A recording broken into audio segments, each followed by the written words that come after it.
Today we're going to discuss some financials related to Uber's operations in India. A few weeks ago we talked about their announcement about their IPO and the lofty valuation that they were seeking.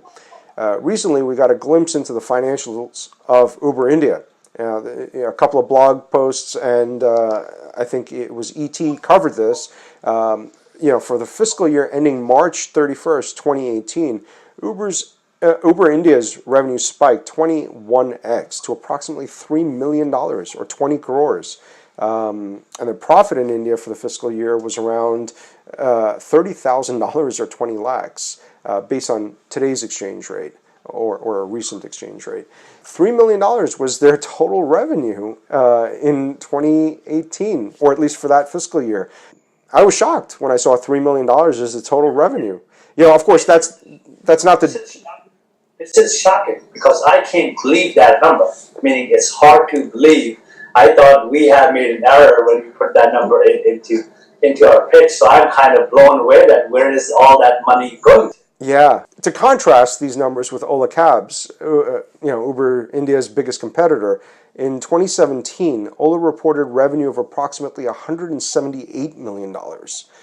Uber's got a long road ahead competing with Ola, and that too not just in India. Ola has taken the fight outside of India to Australia and the UK as well. They're back to their financials. Their gross booking rate was over $1.6 billion during the fiscal year, which accounts for over 10% of global operations. So, their total booking rates are huge. $1.6 billion is a lot of money. They're doing very well. If I break this down, the revenue and profit numbers are impossible to take seriously, but they're insignificant, for a company that's looking at a valuation of $60 billion right now, and looking at IPO at $120 billion. But if we look at the gross booking number of $1.6 billion, then the revenue is less than 0.2% of gross booking value, right? So this implies that Uber is continuing to subsidize rides, give a much larger cut to the drivers, it's a net positive, right? And hence there's a lot of room for Uber to eke out better margins over time. Of course, knowing how things go in India, they will likely see protests from drivers and passengers once prices start going up, and the drivers are getting decreases. I can't wait to see their filings for the fiscal year 2019, which ends on March 31st of this year. You're in India right now, so I'd love to hear your thoughts on what you're seeing. So I take Uber all the time. Yeah. So first of all, it's hard to take that 30,000 number too seriously. I think Uber, I don't think Uber will be able to compete against Ola from domestic. I think, in my opinion, it will be a similar transaction to see what they did with Didi to grow here strategically with the help of partnering up with Ola. But what are your thoughts? I think that's what I think. But what do you think is going to happen in that business? Well, I think Uber's given Ola a huge run for their money, and a 1.6 billion gross booking rate makes a lot of sense. Now, I didn't dive into Ola's numbers for 2017, so I'm not sure about that.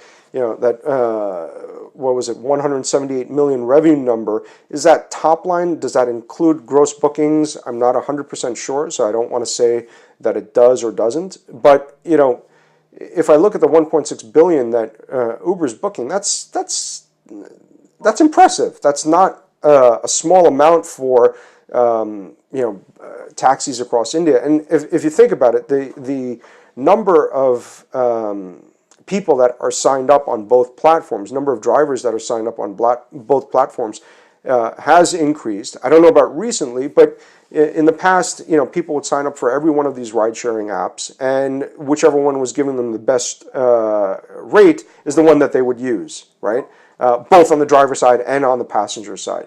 My experience with Uber has generally been positive, and I think people will continue to use Uber, and I think Uber's got a better chance of succeeding in India than they've had in China. So I was thinking more from a concept point of view. All the rides in India, you take Uber, Ola.